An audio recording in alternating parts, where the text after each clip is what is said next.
Gentlemen, we are starting. So we're going through our past paper round. So we're just going to be going through paper after paper after paper after paper after paper. Here we're starting with the 2024 paper. Let's see how it goes, okay? And let's see what it is that we will have to know for this one. So this is how we're going to start. Remember that when you start your paper, you're going to put the common derivatives table because that is the table you're going to be coming to as you do differentiation. But just by going through these questions like I've just scrolled through, I can see that there's not much. We don't have many questions where you have to go to your common derivatives table. So for this one, it's very easy. This is a very easy paper. I don't think we're going to have to do anything to do with the common derivatives table, so I'm not going to put it. But I'm going to put it for the other papers because for your paper tomorrow, you are going to need it. So remember, we are not putting it for this one because it doesn't have such questions, but for the paper, the questions we are expecting for the 2025 paper, we will need that common derivatives table. So because we don't need it, let's just start the question. So there we go. Question 1. Now we are just going to say, all right, let's see what question 1 says.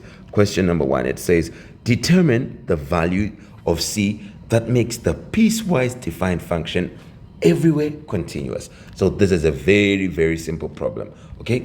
It says, please determine, give us the value of C, which is going to make this function continuous. Now, where is the problem?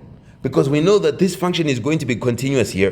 It's going to be continuous. This square root of 2x plus c is a function which is always continuous. This 3x squared plus 1 is always continuous. The problem is where these two meet. And that is at x equal to 0, because that is where the conditions are meeting. That is where the conditions are starting. So at x equal to 0, that is where they are meeting. If you can make sure that they are continuous at x equal to 0, they will be continuous everywhere, my friend. Okay? The problem is here where they meet. So we have to make sure that they are continuous here where they meet. If they are continuous here, then they're going to be continuous everywhere. Okay? So for continuity, you are going to write A. We have, remember, you're going to put your g of x. So that's the first thing you do. Let me zoom in and let me make my crayon much smaller. And then let's get to work. So we are going to just write to say g of x is going to be equal to, we put it like this. Here we say the square root of 2x plus c. Okay? It's going to be the square root of 2x plus c if x is less than 0. And it's going to be 3x squared plus 1 if x is greater than or equal to 0. This is the function which you have. Now, we are going to check continuity where at x equal to 0. So we are just going to write, because that is the point where they are meeting. Remember that. So you are going to come and write to say for continuity. So for continuity at x equal to 0. For continuity at x equal to 0, what should happen? We now put the continuity equation. When you are doing continuity at x equal to 0, you say g of 0 should be equal to the limit as x approaches 0 of g of x. So if it was continuity at x equal to 2, you'd say g of 2 is equal to the limit as x approaches 2 of g of x, right? So this thing should be correct.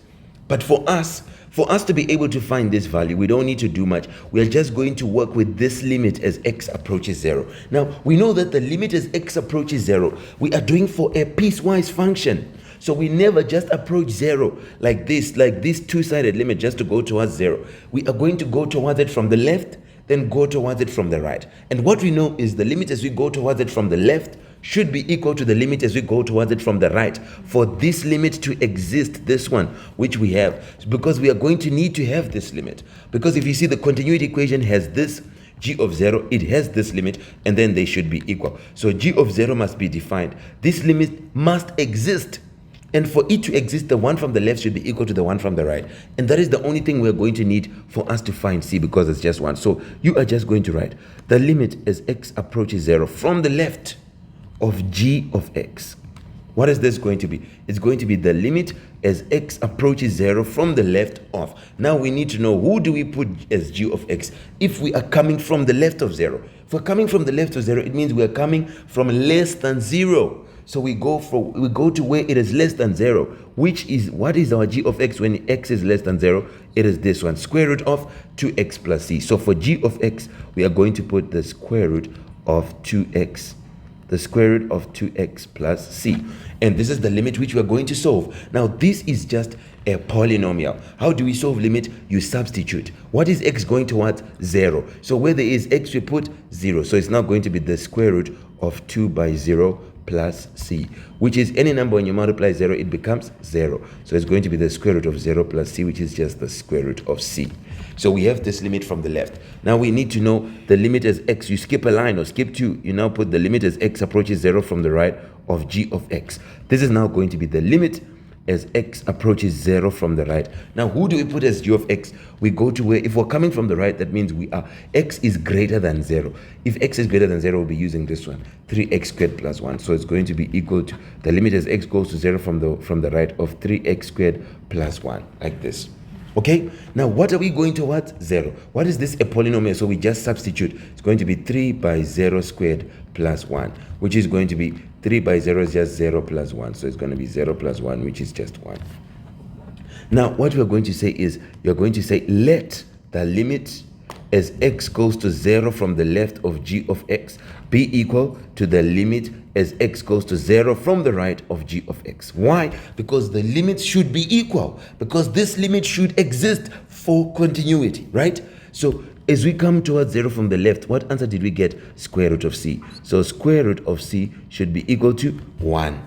Okay, then if we take square root to the other side, we have c being equal to 1 squared, because when square root goes to the other side, it becomes a power of 2. Now c will be equal to, what is 1 squared? It is just 1. And you are done. So what is the value of c that will make this function everywhere continuous? C equal to 1, and you're done. Then we can go to part B, which we'll do in the next question. Goodbye for now.